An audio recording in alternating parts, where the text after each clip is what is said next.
So I'll give an update on the planning for the 27th National EPSCoR Conference, which was originally intended to occur last November, and it's now scheduled for upcoming November 13 to 16.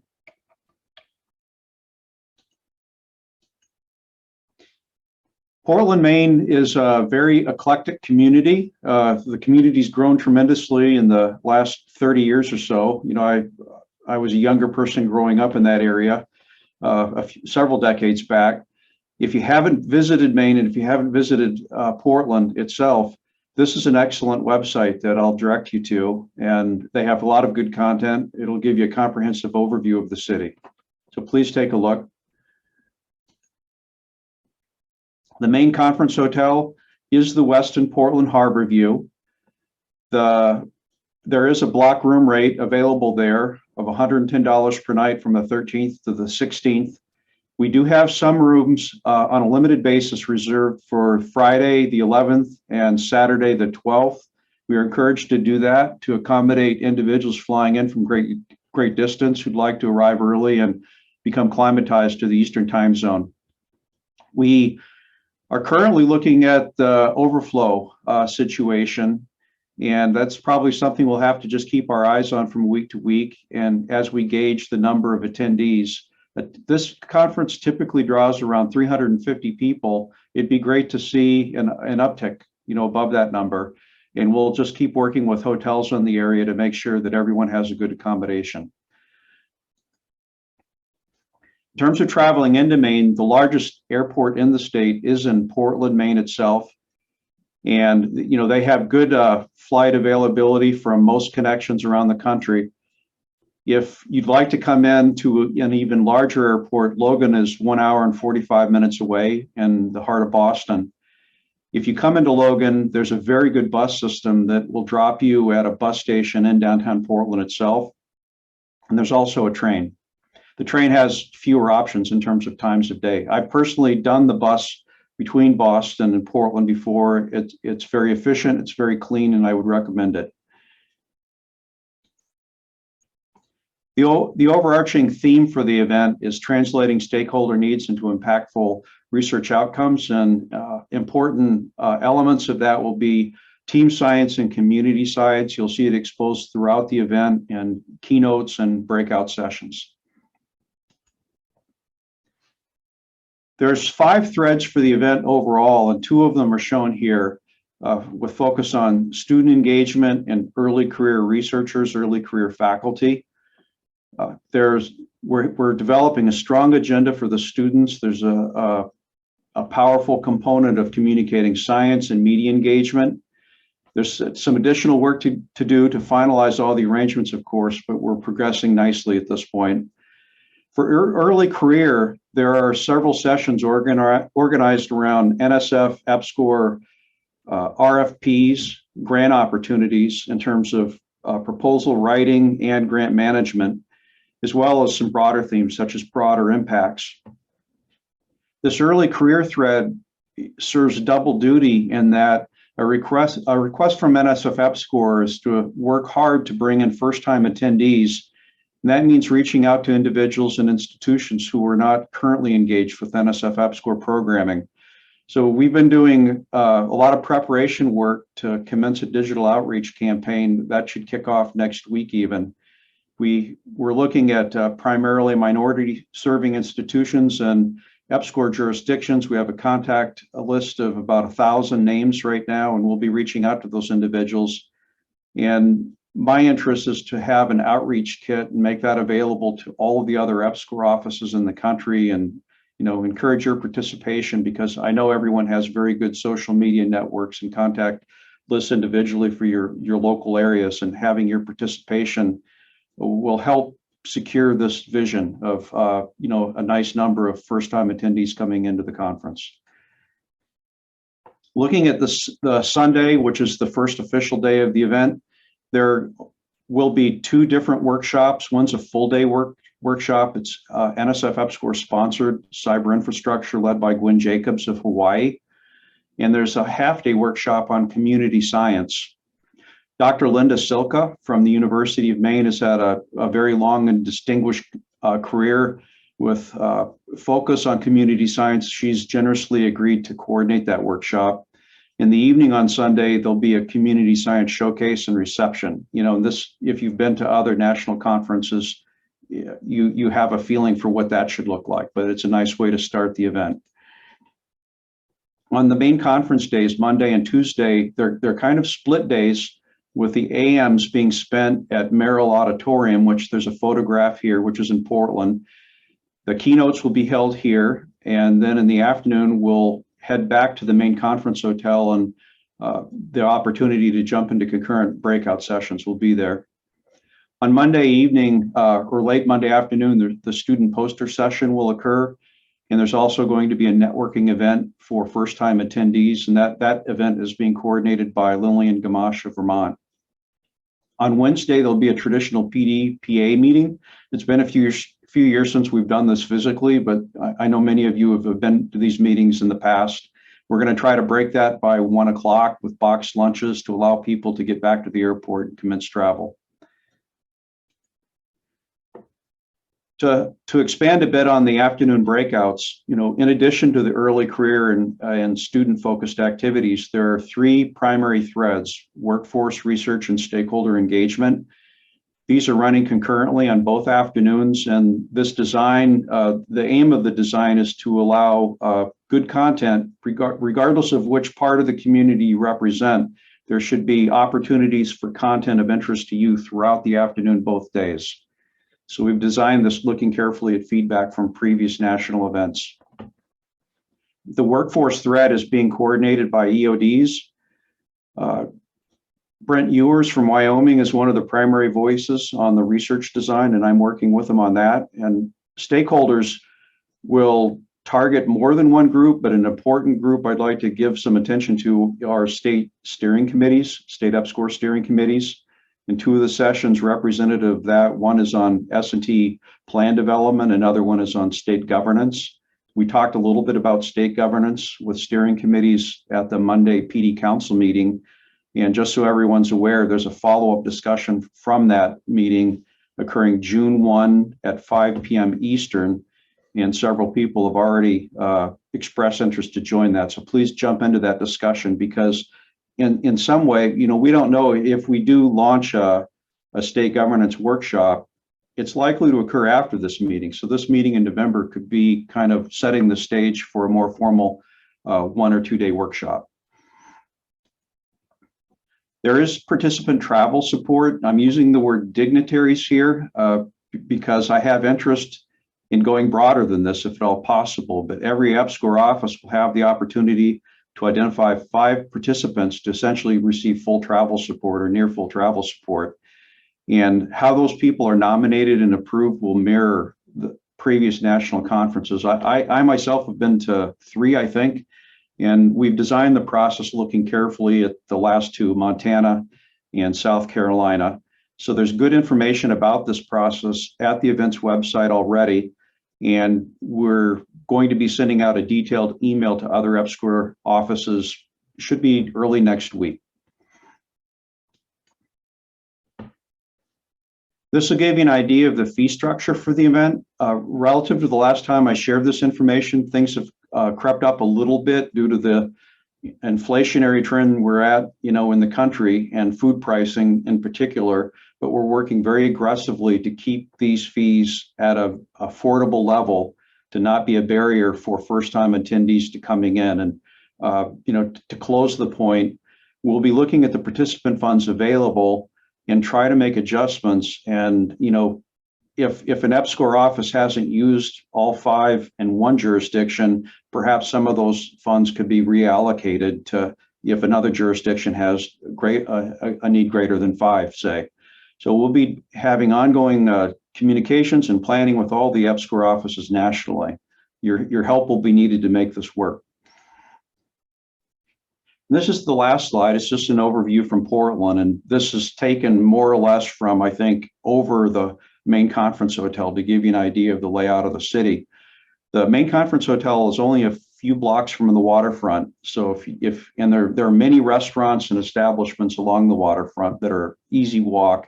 There are many other hotels there's probably 20 hotels within about an 8-block radius of the main conference hotel. So there should be plenty of opportunities for you to recreate in the evening, or, lots of different choices for accommodations if that's your preference.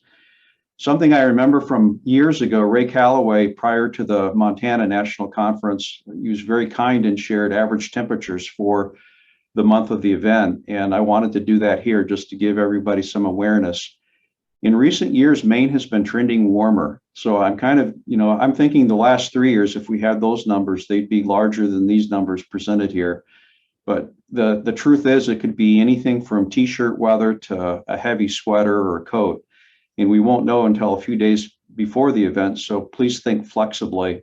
It's very unlikely for there to be snow in mid-November in Portland, Maine. So I listed it because it's there as a metric, but I think it's extremely unlikely. Rain is not uncommon though in the fall season. In the top right of this slide, we're displaying the event website itself and the event's email address. Both are live right now, and we already have some individuals registering for the event, although it's really only been live for a little over a week. Please do register as early as you can. If you have any problems with any aspect of the website or registering, please use this email, and it's going to reach myself and several others in the Maine EPSCoR office. But let me pause there, and if there are any questions, I'm happy to take them. I'll stop sharing.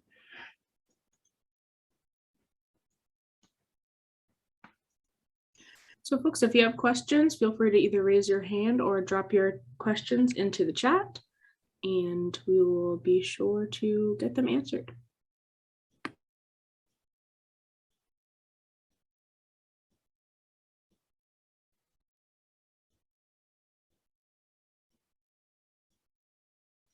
While we're waiting, I'll just mention on a personal note, I hadn't done business travel by airplane for quite a long time. And a few weeks ago, there was an opportunity to attend a very good event called SSTI that was co-hosted by Arkansas EPSCoR. And it's the first time I'd been on a plane in a while, and I just wasn't sure how it was going to be, but things were very smooth in the airline terminals and on the flights themselves. The planes were full, I noticed. So there's a lot of movement, and people are out and about already nationally. And that conference was such a positive experience for me. It's a good benchmark. It's the type of experience that I hope to recreate, that we hope to recreate here in Maine, University of Maine and Maine EPSCoR working collectively. It'll be very nice. This gathering, those here today, haven't been together face to face for the most part for a very long time. And these meetings present a very good opportunity to network and learn from people with more experience on various subject matter. I'm really excited to make this event available this fall. There is a student poster session on Monday, late afternoon.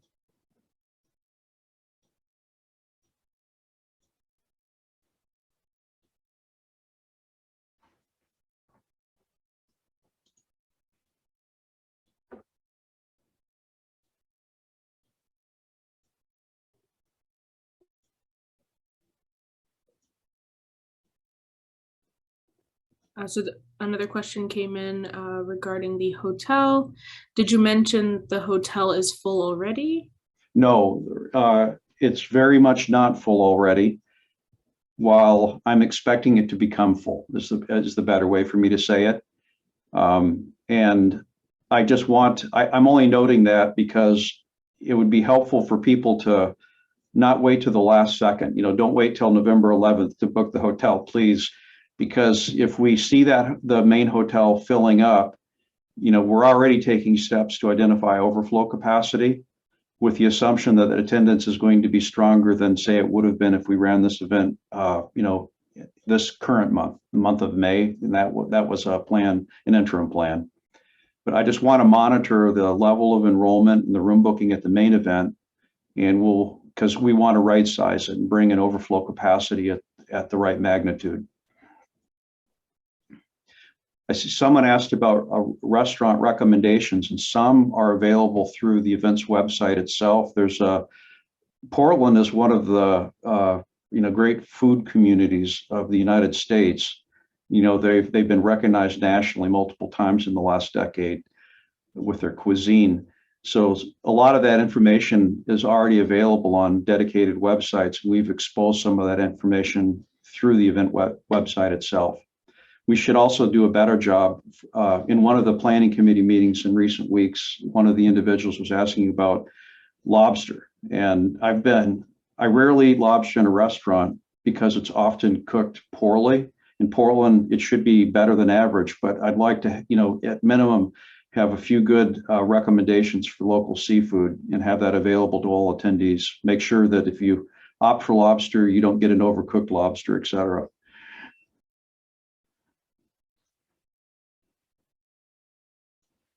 There was a question regarding the poster session. Is there a limit or expected amount of students for the poster session? You know, the rule of thumb, and I know from past experience, this is a bit flexible. As designed, the assumption is 2 students per event. South Carolina, I think, originally started with 3, which was the last national conference 3 years ago. And some states didn't use that quota. And South Carolina did a very nice job in being proactive in reaching out, including the main EPSCoR, and said, if you'd like to bring in more students, you can. And we did exercise that. I'd like to have interactive, flexible management engagement with other offices just like that. So the starting rule of thumb is maybe 2 students per state with full travel support. But I'll be reaching out on an ongoing basis to identify, new opportunities with more funds. There was a comment about recent airfare prices skyrocketing due to fuel costs, and a recommendation to start arranging travel as soon as possible. And Michelle has dropped a link to the Portland food map. So I think that'll be helpful as well in terms of restaurants.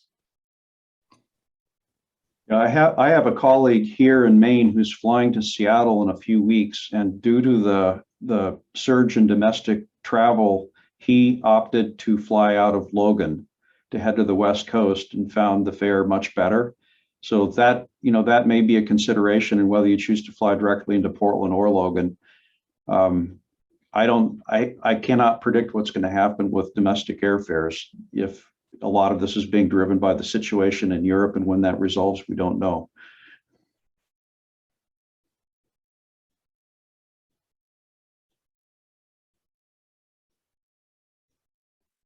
Any other questions?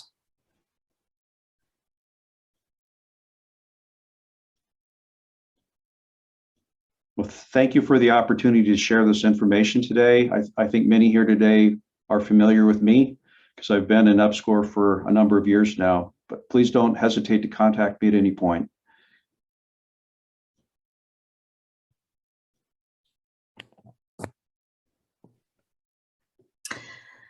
Thanks so much, Shane. Thank you. Okay, Sandra, I'm going to turn the floor over to you. Thanks so much. So everyone, we have reached the end of our PI meeting for 2022. Thank you very much for your participation. Huge thanks to everyone who has had any help in planning and preparing for the meeting, and certainly all of our presenters, and most importantly, our attendees for making all of this happen. So thanks all the way around. Shane, thank you for that wonderful presentation. And I think we're all looking forward to November and having an opportunity to interact with one another and extend this circle of folks who are here today, and especially see our students. So this will be great. I'll leave you because I know everyone probably wants to get to lunch or to next things on the to-do list today, but I'll just leave you with, in addition to my huge thanks, just a few general reminders. One is, remember that we will share all slides and recordings from presentations for the session within the next couple of weeks, and you'll automatically get an email when that information is available and posted on the conference website. So just as a reminder there. And then also, I just want to reiterate a couple comments that I've shared with you over the last few days. One is, I encourage you to continue to be an ambassador for EPSCoR, and that looks like many different things. Some of the ways that you can be an ambassador is certainly using your breadth of expertise and experience and the research that EPSCoR has funded to engage with other parts of NSF. So please consider all of these different funding opportunities that you heard about over the past few days to actually looking closer at them and engaging with program officers in those respective parts of NSF about how you can submit and be successful in some of those competitions. And then certainly I want you to stay engaged with EPSCoR as well. And again, there are lots of ways to do that. We just finished talking about the upcoming national conference, but there are other ways as well. So, you know, continue to think about and to reach out to us if you're interested in serving as a reviewer for any of our programs. I was just simply delighted to hear about the interest in IPA opportunities in the last session with the program officers. And so keep that on your radar. IPAs are temporary appointments, and so we frequently have turnover there. And so we always post the announcements and try to make sure that we cast a very wide net of people who may be interested. And so stay on the lookout for that, for not only EPSCoR, but again, throughout NSF, there are lots of great opportunities for serving as an IPA. And then also just remember to follow up with your cognizant program officer. I always say that should be your first line of contact and communication. So build a good relationship with your cognizant program officer. If you have one already, continue to be engaged with them. We always like to hear from our PI community, believe it or not. So feel free to reach out to them with any follow-up questions or general comments, even if you have comments about the meeting. And remember, you'll have an evaluation that will come to you, and it looks like our meeting planners have just dropped it in the chat. So we encourage you to please click on that link and provide any feedback on your overall experience. So thank you all again. It has been a delight to interact with you, even though it was virtual, and I hope that each of you can carry away at least one action item from this PI meeting. Think about something that you want to do, something new, perhaps a new collaboration that you want to start, but some action item that hopefully each of you can carry away from the meeting and implement to not only serve the EPSCoR program, but serve our general broad community as well. So I'll leave you there and wish you all a wonderful day, and look forward to seeing you at our next gathering. Have a great one.